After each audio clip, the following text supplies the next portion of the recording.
एक बार की बात है, महाभारत के युद्ध के बाद भगवान श्री कृष्ण और अर्जुन द्वारिका गए, पर इस बार रथ अर्जुन चला करके ले गए।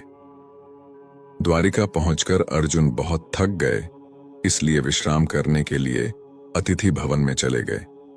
शाम के समय रूकमणि जी ने कृष्ण को भोजन परोसा, तो कृष्ण बोले, घर में अतिथि आए हुए हैं, हम उनके बिना भोजन कैसे कर लें? रूकमणि जी ने कहा, भगवान आप आरंभ करिए, मैं अर्जुन को बुलाकर लाती हूं।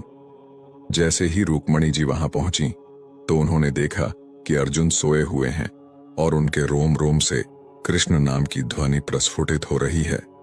तो ये जगाना तो भूल गई और मंद मंद स्वर में ताली बजाने लगी। इधर नारद जी ने कृष्ण से कहा, भगवान भोग ठंडा हो रहा है। कृष्ण बोले, अतिथि के बिना हम नहीं करेंगे। नारद जी बोले, मैं बुलाकर लाता हूं। नारद जी ने वहां का नजारा देखा तो ये भी जगाना भूल गए और इन्होंने वीणा बजाना शुरू कर दिया। इधर सत्यभामा जी बोली, प्रभु भोग ठंडा हो रहा है, आप प्रारंभ तो करिए। भगवान बोले, हम अतिथि के बिना नहीं कर सकते। सत्यभामा जी बोली, मैं बुलाकर लाती हूं। ये वहां पहुंची तो इन्होंने देखा कि अर्जुन सोए हुए हैं और उनका रोम रोम कृष्ण नाम का कीर्तन कर रहा है और रूकमणि जी ताली बजा रही हैं।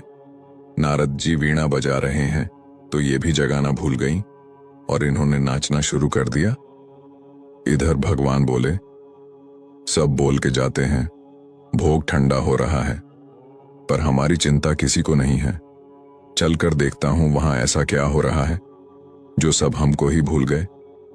प्रभु ने वहां जाकर के देखा तो वहां तो स्वर लहरी चल रही है। अर्जुन सोते सोते कीर्तन कर रहे हैं, रूकमणि जी ताली बजा रही हैं, नारद जी वीणा बजा रहे हैं और सत्यभामा जी नृत्य कर रही हैं। ये देखकर भगवान के नेत्र सजल हो गए और प्रभु ने अर्जुन के चरण दबाना शुरू कर दिया। जैसे ही प्रभु के नेत्रों से प्रेमाश्रुओं की बूंदें अर्जुन के चरणों पर पड़ी तो अर्जुन छटपटा के उठे और बोले, प्रभु ये क्या हो रहा है? भगवान बोले, अर्जुन तुमने मुझे रोम रोम में बसा रखा है, इसीलिए तो तुम मुझे सबसे अधिक प्रिय हो। और गोविंद ने अर्जुन को गले से लगा लिया।